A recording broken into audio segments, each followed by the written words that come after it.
joining us now, National Economic Council Director, my friend Kevin Hassett. Mr. Director, welcome back to the show. I had some questions for you. You had some big numbers out today. It's very interesting. I was kind of worried that the labor market numbers and all the down revisions, evaporating jobs and so forth, meant that the economy was, softer than some people felt, or that the Biden legacy was going to be softer. But we had very strong retail sales, good industrial production. Business equipment is booming, up almost 10% since January. So I'm just wondering, it's an odd story. Here's everybody clamoring for lower interest rates and Fed easing, but the economy, I don't know, these numbers show a boom, and what do you make of it?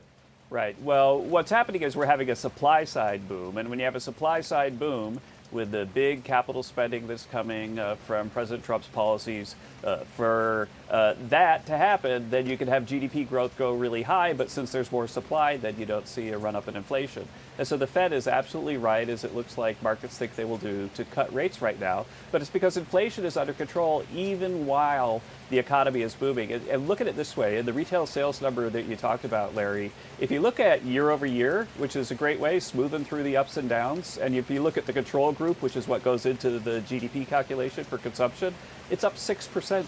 It's up 6% right now, and inflation is, closing in on 2%. So we're looking at way north of 3% growth is what we're seeing in the data. And so all these people, these naysayers that said that we're going to have stagflation, we're going to have a recession because of tariffs, are once again proven wrong by the data. So I get you. I hear you about the supply side. I'm going to report some numbers on the consumer price index. We're going to put them up on the full screen. And I want to add to that we had a new record gold price today, over $3,700. And I'm not going to conclude anything. I'm just going to say the CPI is above target, and the CPI for goods, which might be affected by tariffs, they may be one-off effects. I'll be the first guy to admit that. I support the president's trade policy, but nonetheless, commodities are up 3%, and ex-food and oil up to 2.8%. Those are last 3 months, and the overall CPI numbers on a short-term three-month growth rates 3.5%. So you got some interesting CPI numbers. The Atlanta Fed GDP now today, I believe, was revised up to 3.4% for the third quarter. So I like economic booms. I'm all for it. I wonder about the inflation stuff, and I'm sure you have a thought on gold.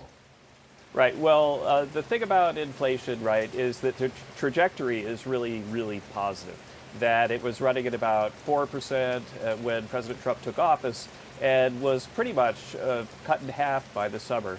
Now, whether the numbers have blipped up a little bit over the last few months, as you indicated, is a concern that I think it's not, because I believe in the fundamental theory that a supply-side boom can happen and can be deflationary or disinflationary. And so for me, I don't actually see any problem with inflation right now. And I think it's because, if you go back and look, when you and I were talking back in 2017 about the Trump tax cuts, then the Fed was saying they had to hike rates because the tax cuts were going to be inflationary because they're going to cause all this growth. Well, once again, Donald Trump's policies are causing a supply-side boom, and that's going to give us growth without inflation. And I'm very confident in that call.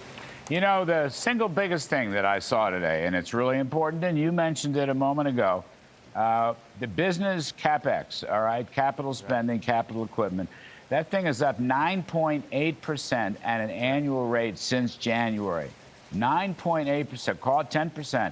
That is a response, I think, to the Trump tax cuts, to the 100% depreciation, immediate expensing, and so forth, and the possibility of a factory boom, Kevin. I think that's just the biggest number we got today.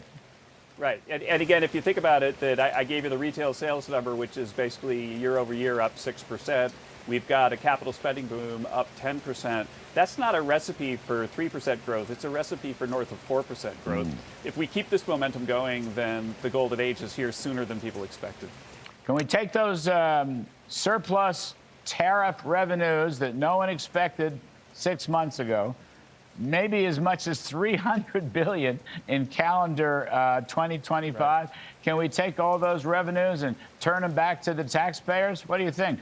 Well, I think that's very much the plan. It's reducing the deficit, and you can see that if you look at longer-term bond rates, right? So the 10-year bond rate has come down enormously because of the positive fiscal shock from the tariff revenue, and so there's really, really good news all around. The economy's booming, the deficit is being reduced by the tariff revenue, and and we've got more to come as well.